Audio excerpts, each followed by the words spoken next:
takes courage to let go. Letting go is hard.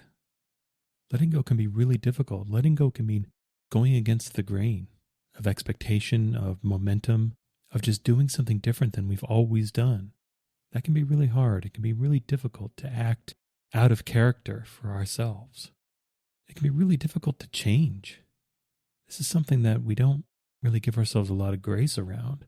That oftentimes change is really difficult because oftentimes change happens in a way that we're not really aware of while the change is happening.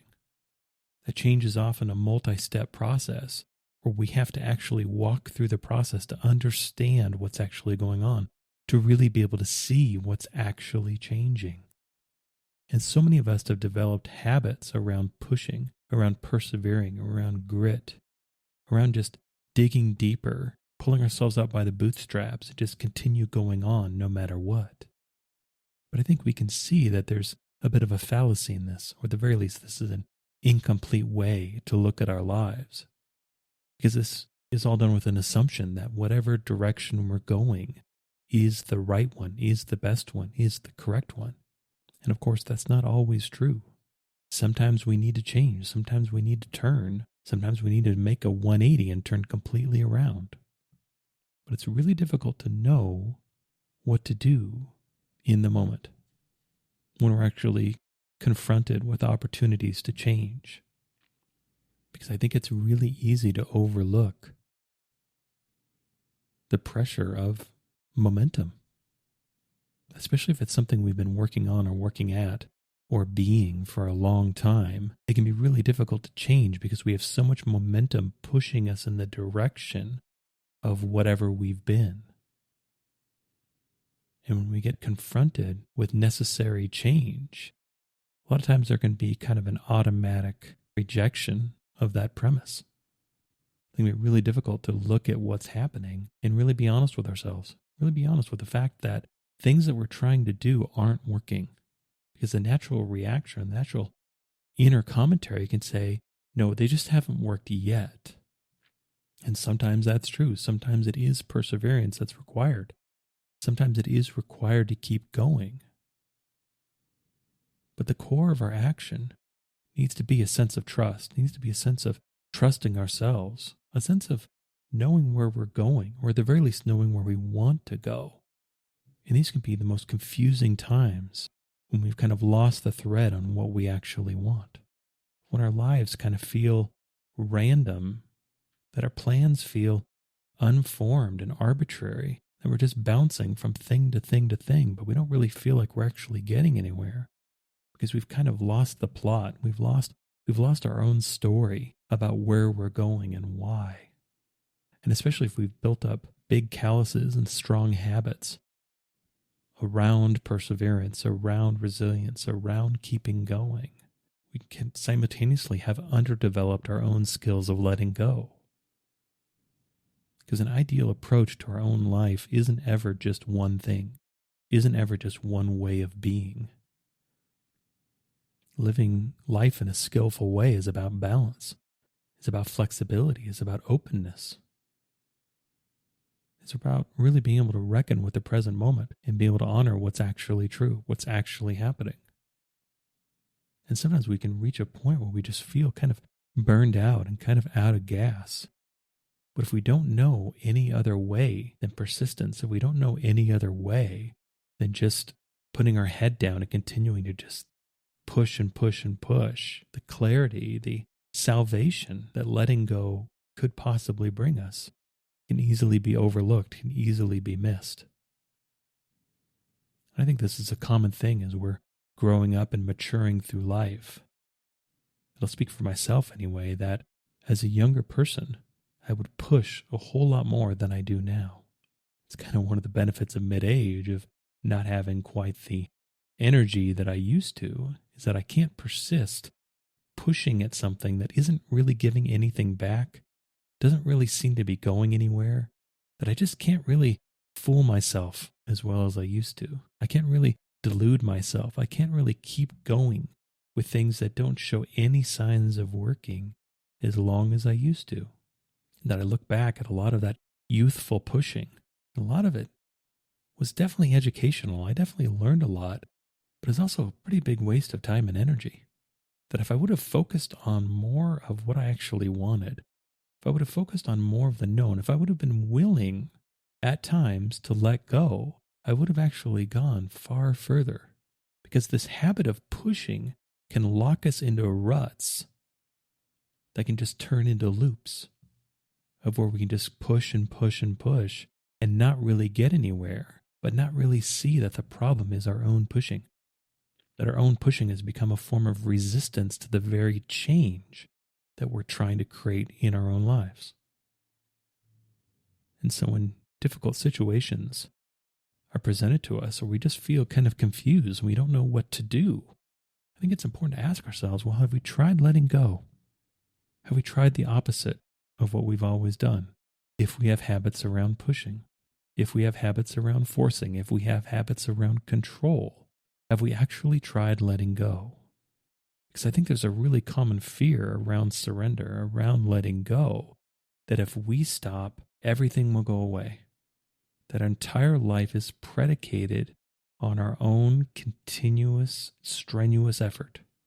And there are definitely things where that is true. There are definitely things where it does take work, it does take effort, it does take time in order to make things happen. But that isn't universal, especially when it comes to times where we're not really even sure what we want to be doing. When we've kind of lost the thread of our own life. Oftentimes these can be really excellent times to just stop, to just let go, to stop pushing so hard. In my professional history, I've worked on a lot of projects that have been ranged from products to services to companies themselves. And one thing that I learned through banging my head against walls over and over and over again is to really be sensitive to whether an idea really has legs, really has merit on its own, can really stand by itself, of where I'm not just trying to sail a sailboat, being the only one blowing in my own sails. That when it comes to launching a product or a business or anything else, that there has to be a sense of push and pull. There has to be a sense of what I'm putting out there is actually needed, is actually wanted. And sure, it can be a tremendous amount of work, a tremendous amount of quote unquote pushing in order to have whatever I'm working on develop whatever critical mass it needs in order to start to spread. There needs to be evidence that there's a market out there, that there are people out there, that there's a need out there that once presented to them will start doing a little bit of pulling. That it's not just me foisting my ideas on other people. This is a dialogue. This is a conversation. This is cooperation. This is working to apply something that's actually needed rather than trying to force others to need whatever I'm offering. And so a lot of times in this situation where I've gotten myself into pushing really hard, I needed to let go because I was not really acting with clarity. I was acting out of assumption. I was acting out of habit. I was just continuing to do the same things that weren't really working over and over and over again, thinking with enough effort, I can overwhelm whatever faults there are in my plans. When in hindsight, it's much easier to just work a better plan, to actually work a good idea rather than trying to apply force to flip a bad idea into good. And we can see this in our own lives. We can see this in the patterns of how we live our lives. Especially when we want something, it can be so easy to just push and push and push and just attempt to find a way to make whatever we want real. But if we're not actually listening, if we're not actually taking in the evidence that's being presented back to us, then that isn't cooperative. That's coercion. That's control. That's us trying to dominate someone or something else to do what we want. That's really more manipulation than cooperation. And the funny thing is, we can do this with ourselves. We can do this through habits of where we think that hard work and perseverance is the solution for everything. And again, sometimes those things are the solution, but sometimes the opposite is the solution. Sometimes instead of pushing, we need to try quitting. We need to try letting go. At the very least, if we can set something down and stop pushing it, stop trying to make it happen, stop applying our frantic effort towards something, we can actually see how important it really is to us. Because sometimes we can get carried away with our own momentum. If we've just been doing something for so long, we don't know any other way. We're kind of carrying ourselves along with the pushing that we've been doing. And it isn't until we surrender, it isn't until we give up, it isn't until we stop pushing that not only can we see what something actually is, but we can see what's actually needed. We can see what our part of it actually is. We can step outside of ourselves. We can step outside of our own assumptions and opinions and actually listen and actually pay attention and actually bring awareness to what we're doing and not feel that we need to just push so hard. That, in my opinion, it can be really valuable to explore surrender and giving up with whatever we do. If we're not willing to even entertain the idea of giving something up, then that idea has its claws in us. We're attached, and often that attachment can lead to really unhealthy behavior. At the very least, can lead to a lot of unconscious behavior. That unless we're willing to let something go, we're not really working with it freely. That on some level, freedom, liberation, needs to be at the core of what we do. That if we get overly dependent on what we're doing and we lose our freedom, then we lose our perspective as well. We become far more internal. We have much more tunnel vision. Our perspective is so much more limited. We can't really scan the horizon. We can't really rise above what we're doing and see what's actually going on. Our perspective is much more limited, is much more specific to only our own opinions, or only our own ideas of what things are. It can be really useful to have those assumptions and opinions challenged from time to time. In another business example, in the businesses and startups that I've been involved with, I've never had one that didn't fundamentally change within 6 to 18 months of doing it.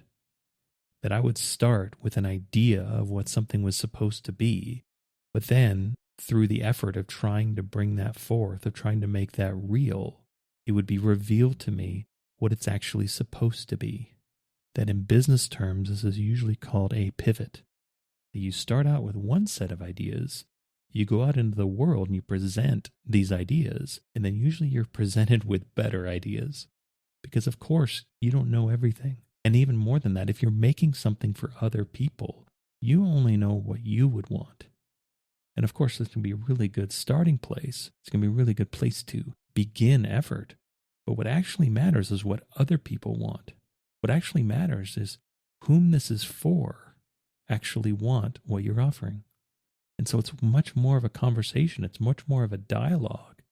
It's kind of much more of a process of kind of figuring each other out. It's much more of a relationship than it is just projecting our own individuality.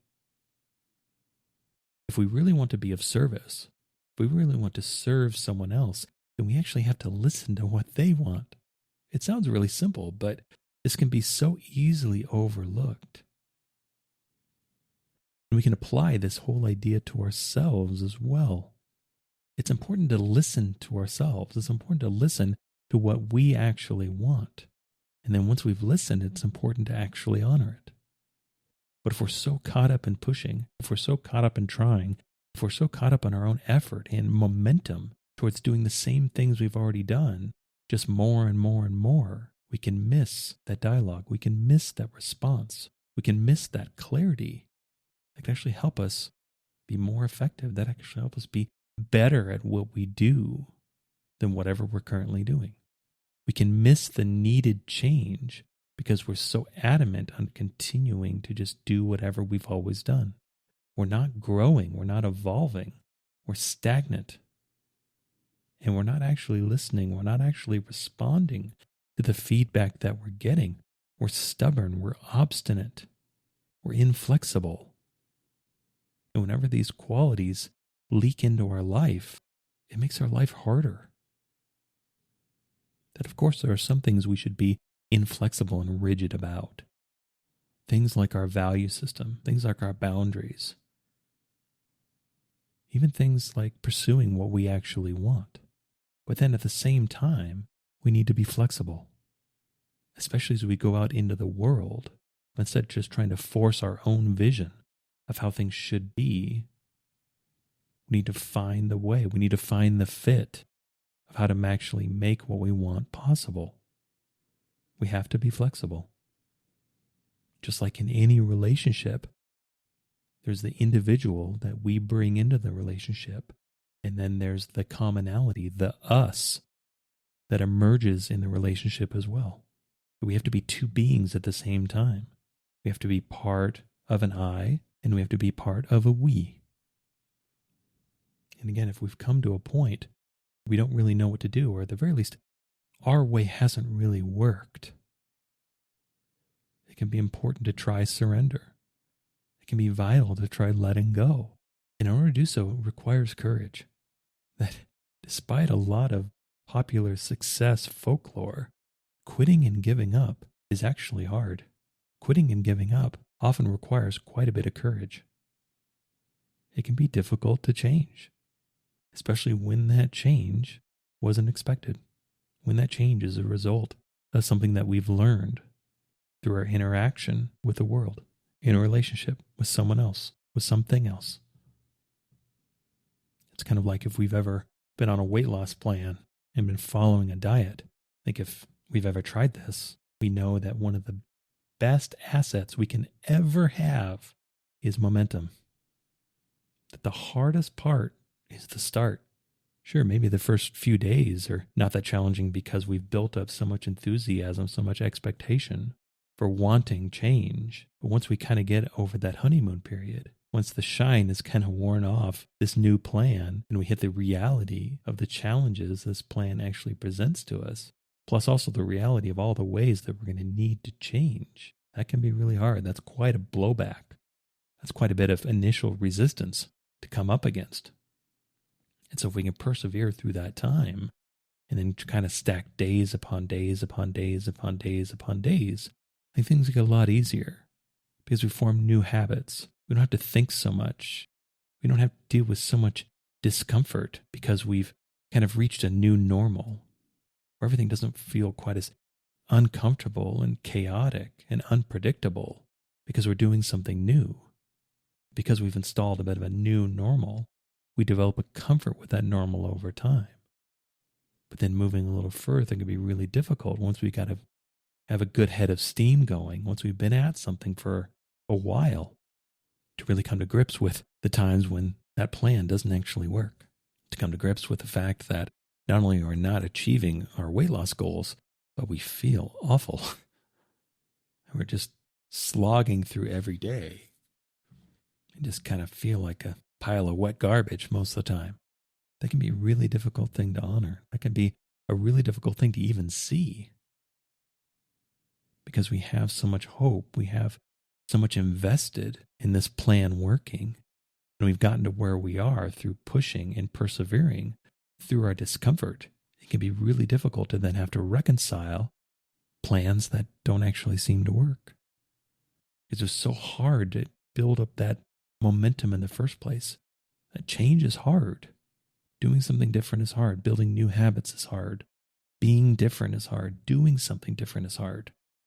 And once we kind of have our legs underneath us a little bit and have a little bit of momentum going in whatever new direction we've chosen, it can be really difficult to then have to say, actually, I think I need to change again.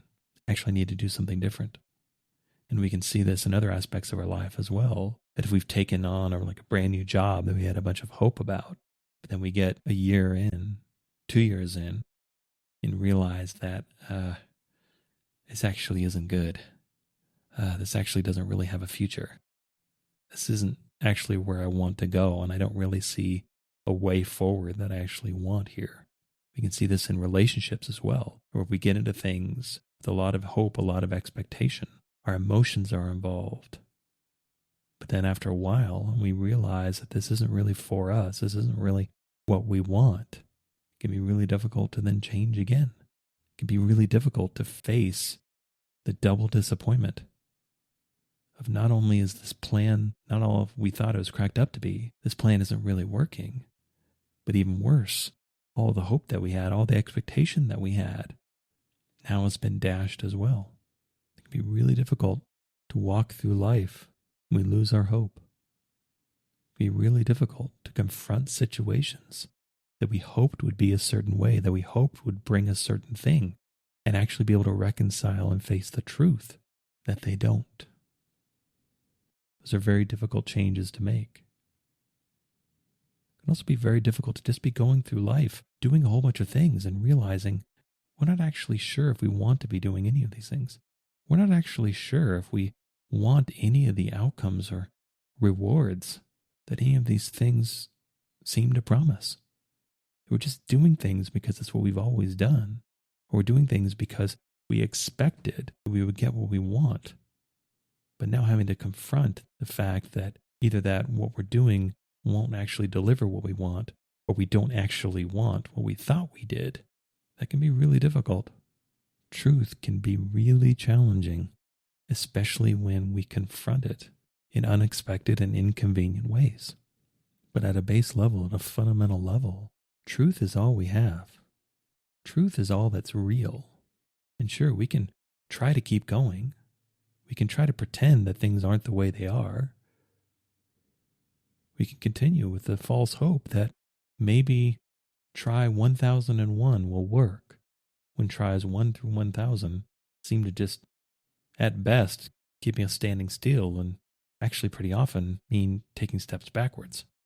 When confronted with these realities, that can be really difficult.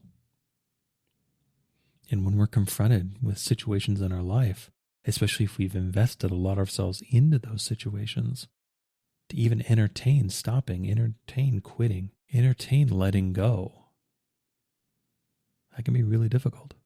At the very least, that's very easy fodder for our own fear. For our own fear to creep in and convince us that if we don't keep up our current effort at the current rate that we're supplying that effort, everything will fall apart. And of course, we all have responsibilities. We all have things we need to get done. We can't just willy-nilly jump in and out of situations whenever we'd like. Duties and responsibilities are real. And also, we won't really help ourselves by thinking the solution to our problems is to all of a sudden act irresponsibly. Is to all of a sudden just get really hyper self-centered and self-obsessed and just do whatever we want all the time, not paying attention to the effect on other people, especially the people we care about. That obviously isn't an ideal or good solution to anything. But there are more times than we would guess, when faced with these sorts of situations, where the best answer is to let go. The best answer is to surrender. Because us stopping, us surrendering, would allow us to break our own momentum, to actually be able to stop and see what's going on. To actually look around, to actually reevaluate. Okay, when I started this, I got in with a certain set of expectations and ideas. But from where I am now, what do I want now? What do I want to do next? Give myself the freedom and the flexibility to reevaluate plans that I've made. When it seems like new plans are needed, when it seems like I've lost touch with what's really going on. I've gotten out of sync with my own life.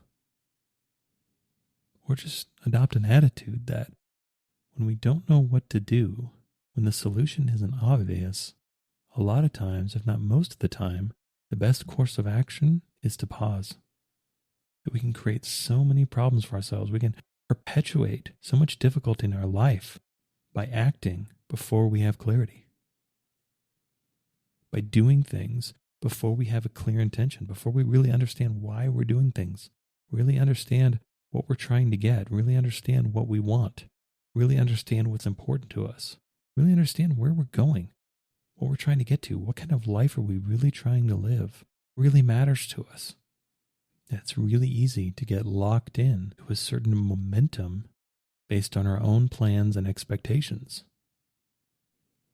But when those things have gotten out of sync with how our life actually is, with how our life actually feels, with the vision that we have of what direction we want our life to go, what we actually want to live and experience. It's important to bring our life back into alignment with ourselves. Reevaluate choices that we've made. Reevaluate commitments that we've made. Reevaluate plans and courses of action and expectations based on what we know now. And if we're confused, oftentimes the best way to get clarity is to stop. Because when we're so involved in frantic action, a lot of times all we can really think about is our action. And we lose sight of the bigger picture. We lose sight of the whole. We lose sight of what's really going on. And we just start compounding errors and mistakes and assumptions because we're not really seeing the truth. Our sight, our vision is too narrow because it's focused on just maintaining our own activity, our own effort. We're not really bringing our awareness and our critical faculties to what we're actually doing, why we're doing what we're doing, asking, what is this in service of? Is this what I actually want? Is this actually good? Does this work the way I think it does? Does this work for me the way I think it does? Does this work for others the way I think it does? A lot of times when we're off track, what's missing is some amount of clarity and awareness. And it's difficult to attain the clarity and awareness that we need from the inside of our own activity and effort. We need to stop to be able to see things from a different perspective. We need to reevaluate what actually matters to us. We need to reevaluate what we're actually doing. We need to jump up a few layers. We need to take a view from over the top of what we're doing rather than only seeing from inside of what we're doing. And again, this takes courage. This can be really hard. But when we feel out of sync with our own life, when we feel like our life doesn't really fit us anymore, when we feel like there's aspects of our life that aren't really us, they just don't really feel like they fit, just aren't working, it can be really difficult, but it's also can be really important to let go. Break the dependence that we have on whatever we're doing. Because the best decisions are made out of liberation and freedom. The best decisions are made out of a level of optionality. That's some of the most difficult and uncomfortable experiences in our life are the ones that we don't feel like we have any say in. The ones that we feel captured by. The ones that we feel like we can't change. And one of the ways we can install and instill freedom in our own life is choosing to let go, choosing to remove our own attachments to what we're doing, choose to remove our own resistance to change, and then allow the clarity to come. Know that by stopping, by surrendering, we create the space for new awareness, for new clarity. And that often, that's precisely what the change that we want needs. That more than needing us to do something different, it needs us to create the space for the change to come in. It needs us to be able to create the space to be able to see things differently. That oftentimes we can't do anything different until we can see differently what we've been doing. That it's not so much our action that needs adjustment, it's our perspective. It's our awareness. It's our knowing. That we need to grow. We need to realize some things that we haven't realized yet. We need to know some things that we don't currently know. In order for this to happen, we have to create the space for it to happen. It's like any creative process. All creativity needs a container. It needs a space to live in. And that by withdrawing, by letting go, by surrendering, we can create a gap, we can create a void, we can create a space for which change can come in and occupy. Because oftentimes, it's the vacuum of surrender that creates the space for the change to enter. And just by letting go, we can learn a lot. By letting go, we can have our perspective expanded. we can really see what we've been doing because we've created some space, we've created some availability of awareness to be able to see what we've been doing, be able to see what's really been happening, what the effects have really been, what the payoffs have really been, what our piece of it is, what other people's piece of it is, what's actually happening. Because stillness is often a prerequisite for awareness. And the more awareness, the more truth, the more knowing we can bring to what we're doing, the better. The more awareness, the more knowing we bring to our life, the better our life will fit us.